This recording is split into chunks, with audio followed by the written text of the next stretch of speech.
নীলফামারীর সৈয়দপুর শহরের ইসলামবাগ এলাকায় দাঁড়িয়ে রয়েছে ১.৫ শতকের ইতিহাস বুকে ধারণ করা এক অনন্য স্থাপত্য চিনি মসজিদ। নান্দনিক কারুকাজ আর ঐতিহ্যের এক মসজিদ শুধু উপাসনালয় নয়, উত্তরাঞ্চলের দর্শনীয় স্থাপনা এটি। ১৮৬৩ সালে রেলওয়ে কর্মচারী হাজী বাকের আলী ও হাজী মুকসুন নামের দুই ব্যক্তি বাঁশ দিয়ে নির্মাণ করেন এই মসজিদের প্রাথমিক কাঠামো। পরে সেটি টিনের ঘরে রূপ নেয়। সময়ের পরিক্রমায় স্থায়ী অবকাঠামো নির্মাণের উদ্যোগ নেয় মুসল্লিরা। স্থানীয়রা বলছেন, এলাকার হাজী আব্দুল করিম নামের এক ব্যক্তি নিজ হাতে তৈরি করেন মসজিদের নকশা। সেই নকশা অনুযায়ী ৪০ ফুট দৈর্ঘ্য ও ৩৯ ফুট প্রস্থের পাকা মসজিদ নির্মাণ করা হয়। এটি নির্মাণে কলকাতা থেকে আনা হয় ২৪৩টি মার্বেল পাথর।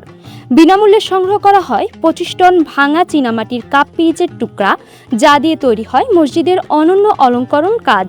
এটা মেন হলে যে ছোট ছোট কাঁচ দিয়ে যে আমরা তৈরি করছি, এটা হলো মানে দেখার জন্য এটাই, বুঝলেন।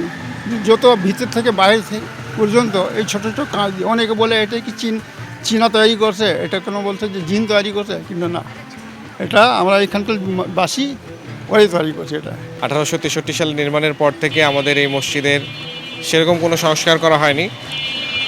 বর্তমানে আমাদের এই মসজিদে অনেক সংস্কারের প্রয়োজন আছে এবং বর্তমানে এই মসজিদে দূর দূরান্ত থেকে লোকজন নামাজ পড়তে আসে।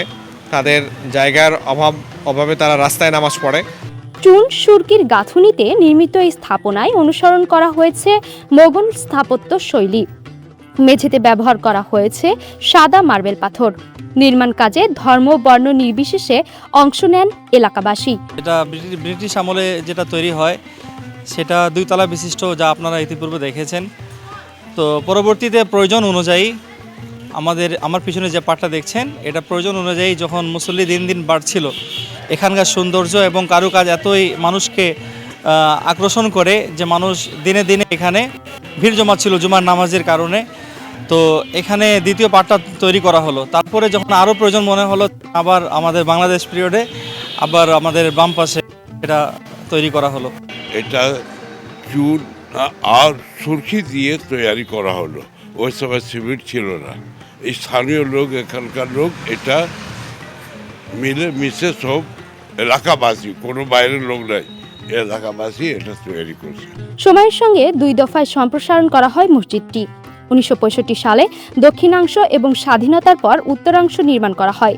মূল নকশা ও কারুকাজের সামঞ্জস্য বজায় রেখে বর্তমানে মসজিদের মূল ভবনে রয়েছে ৩টি গম্বুজ, সব মিলিয়ে ৫৪টি মিনার। মারুফ হোসেন লিওনের পাঠানো তথ্য ও ভিডিও চিত্রে সাইমা শুভ্র, আপডেট টিভি।